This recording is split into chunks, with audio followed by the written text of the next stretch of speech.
This is KGW News at 11. Law enforcement in Washington County is investigating a deadly crash that happened shortly before 5 this evening between a motorcyclist and a car.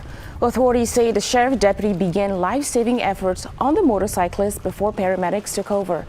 The man from Hillsborough died at the scene despite efforts to save him. Investigators say the driver who hit him stayed at the scene.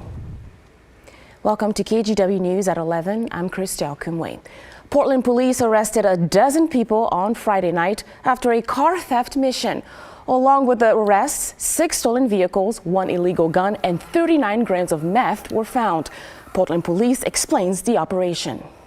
The purpose is to find stolen cars that are out rolling around. These are cars that are being actively used for other crimes. Police have recovered more than 100 stolen vehicles, arrested 169 people, and seized 24 illegal firearms since November 2021.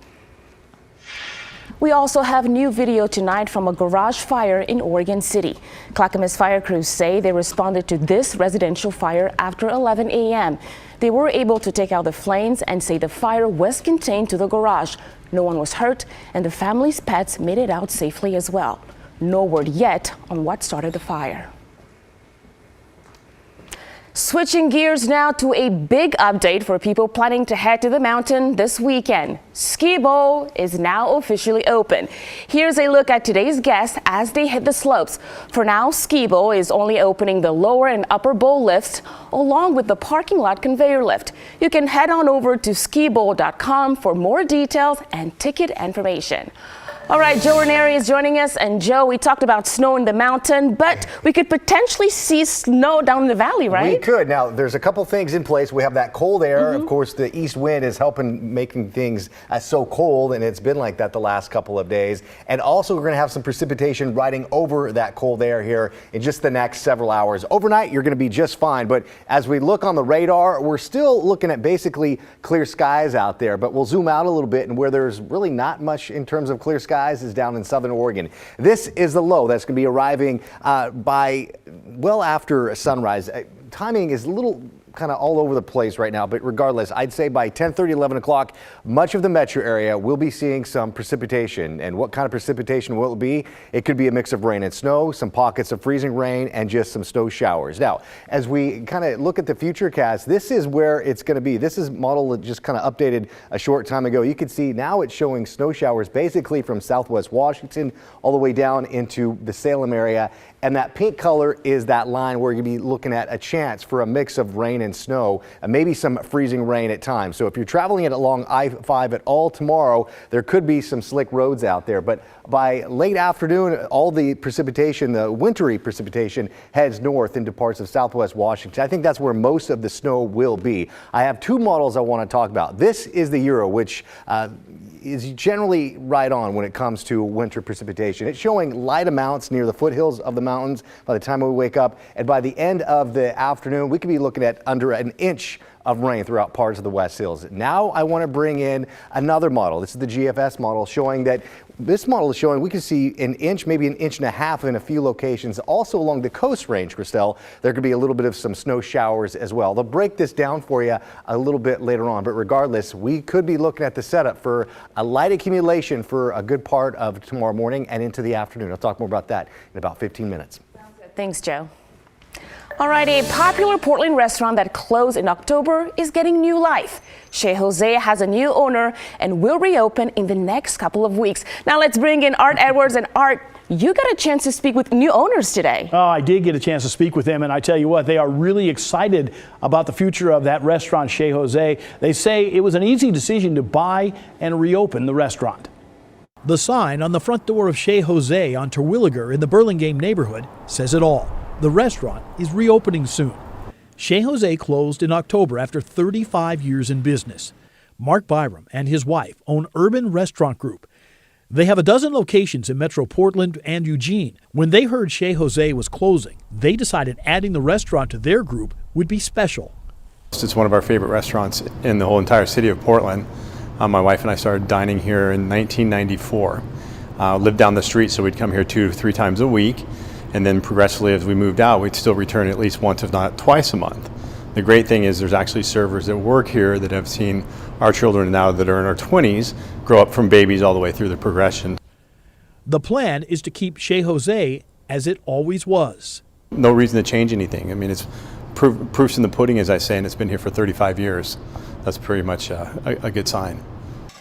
Byron plans to bring back as much of the staff as he can, and he has the recipes that were so popular. That includes his favorite, the lime chicken enchilada. Look for the restaurant to reopen by the middle of this month. We're excited.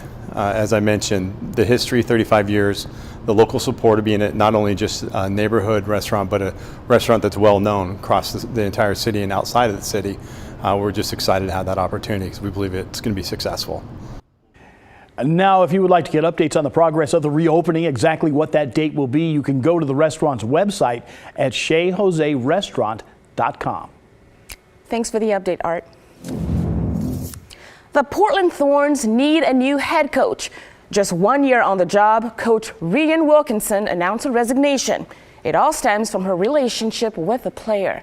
Wilkinson released a statement on social media saying she and a player formed a friendship that turned into more complex emotions, but she did emphasize it never turned physical. An investigation by the League and Players Association ultimately determined Wilkinson did not violate any sort of policies, but keeping her position as head coach was a different story. Essentially, she has lost the trust and confidence of the rest of the team and is unable to move forward in the role. Wilkinson's resignation comes just 1 day after Thorns owner Merritt Paulson announced he is selling the club. That's due to a months-long investigation that revealed a toxic culture of sexual, emotional, and verbal abuse within the Thorns organization. It's definitely been operationally challenging for us. The Heathman Hotel has been at the corner of Southwest Salmon and Broadway since 1927. The hotel's general manager says the last several months have been stressful because of PBOT's latest project.